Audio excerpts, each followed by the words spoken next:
Racismo no futebol brasileiro. Cartão vermelho ao preconceito e à intolerância nos estádios.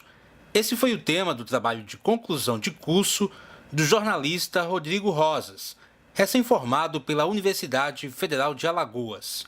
O resultado do projeto foi a publicação de uma revista dedicada ao tema. O jornalista também investigou casos de racismo no futebol alagoano. Em agosto de 2014, uma torcedora do Grêmio foi processada por injúria racial. As imagens de uma emissora de TV flagraram Patrícia Moreira chamando o goleiro de macaco. Recém-formado, Rodrigo Rosas já pensa em trabalhar na área de jornalismo esportivo. Rodrigo, primeiramente, por que você escolheu esse tema? Eu escolhi o tema, Pablo, por o seguinte: vários casos, sucessivos de racismo no futebol brasileiro, desde o caso do grafite em 2005, onde teve aquele jogo, São Paulo e Quilmes, e o De Sábato, zagueiro argentino, chegou o grafite, foi até preso na ocasião e depois teve toda essa repercussão, ele foi solto. E aí deu uma parada naquela época, depois surgiu novamente com o caso do Tinga, por exemplo, numa partida da Libertadores lá no Peru. E também teve um caso de repercussão internacional, que foi o caso do Daniel Alves, onde teve aquela banana jogada. Devido a todos esses fatos que acontecem também no futebol internacional e nacional, foi que eu decidi e escolhi fazer sobre esse tema, o racismo no futebol brasileiro. E você descobriu algum caso de racismo aqui no futebol alagoano?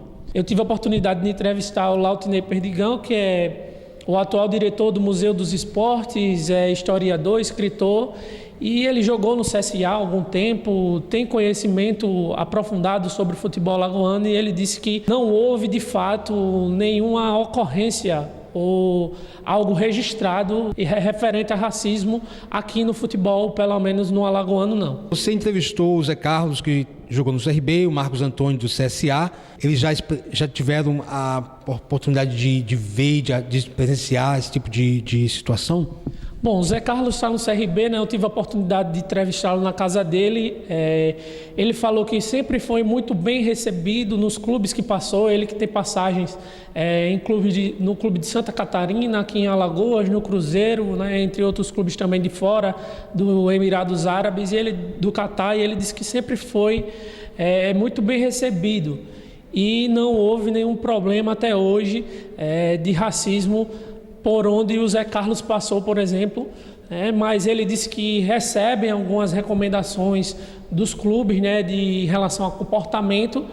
E no outro caso do Marcos Antônio, ele revelou que já recebeu xingamentos dentro do campo durante a partida, mas ele disse que ignorou os preconceituosos, porque ele disse que é algo que atrapalha ele dentro de campo. Qual é a conclusão que você tira desse projeto? A conclusão que eu tiro é o seguinte: o racismo ele é um problema, na minha opinião, de ordem social, está ligado também à questão da educação, porque a gente vê, por exemplo, que o nosso estado sofre com esses problemas de educação, ensino da cultura afro-brasileira, e eu acredito que isso não é trabalhado com mais afinco, essa questão do debate, da conscientização das pessoas, porque além da formação educacional, nos colégios e nas escolas, tem também a importância da formação dos pais, da educação em casa, porque se você aprende determinado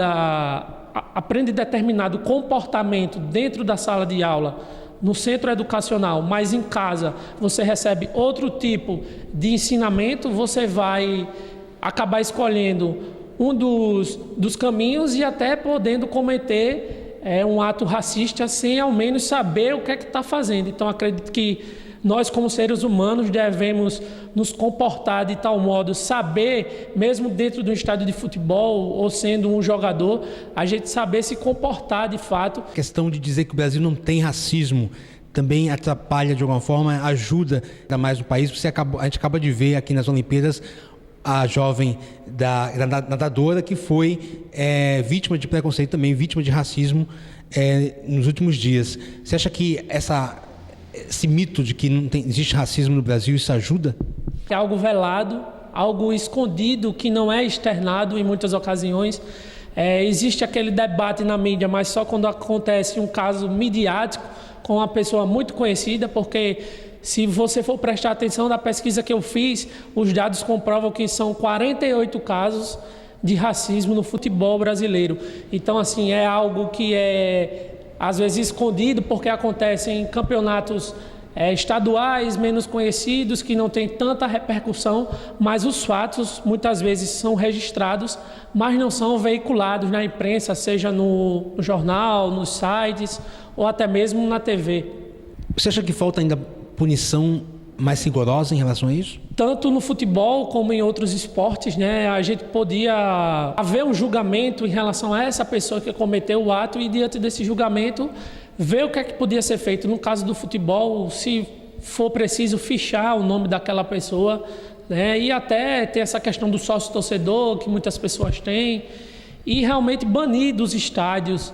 Então, assim, é uma forma, essa medida de banimento dos estádios, de banir algumas pessoas que cometem esses atos racistas, mas eu acredito também que não é a solução, até porque a gente, como eu já falei, a educação é a base de tudo, né, dos princípios morais da sociedade. Eu acredito que realmente a educação, aliado com essa parte mais rígida da justiça, é que pode vir a solucionar esse problema. Agora que você está formado, você vai seguir essa linha mais esportiva? Sim, pretendo trabalhar no jornalismo esportivo e sempre que puder ter essa visão crítica, né?